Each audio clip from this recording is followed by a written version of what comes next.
Communication is key. Your therapist says it. Your friends say it. Every relationship article you've ever read says it. And it's true. Sort of.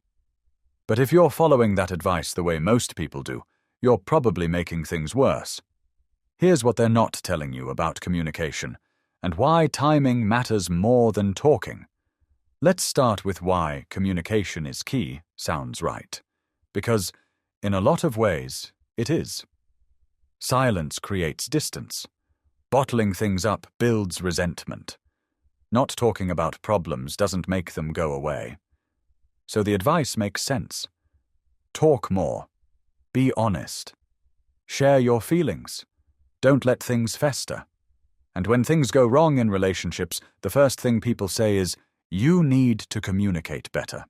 So you try. You bring things up.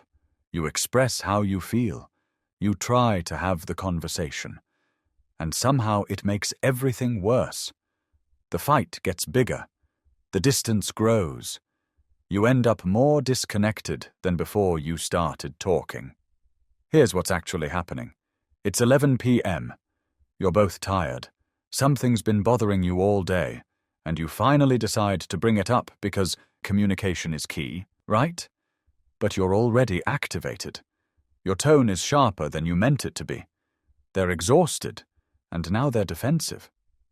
Within 2 minutes, you're not talking about the original issue anymore. You're fighting about how you're fighting. Or maybe it's this. You say, "We need to talk," and their whole nervous system goes into threat mode. Before you've even said what's wrong, they're already bracing for impact. The conversation is over before it starts. Or you're trying to communicate during the conflict itself.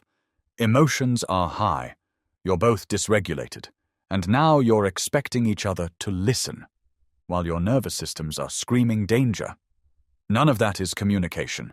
That's just two activated nervous systems trying to be heard while neither one can actually listen. The problem isn't that you're communicating. The problem is when and how you're trying to do it.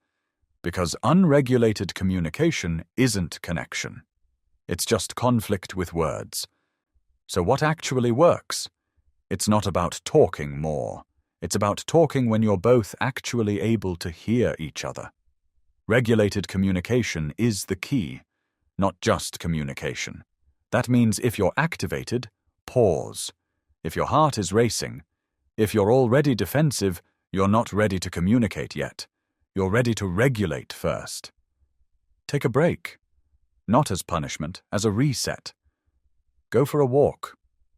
Breathe. Let your nervous system calm down.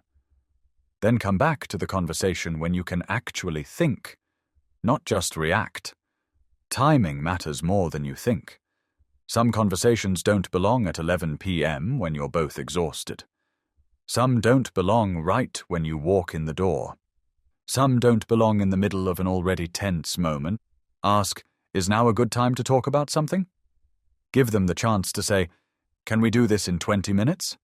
Or can we talk about this tomorrow morning?" That's not avoiding.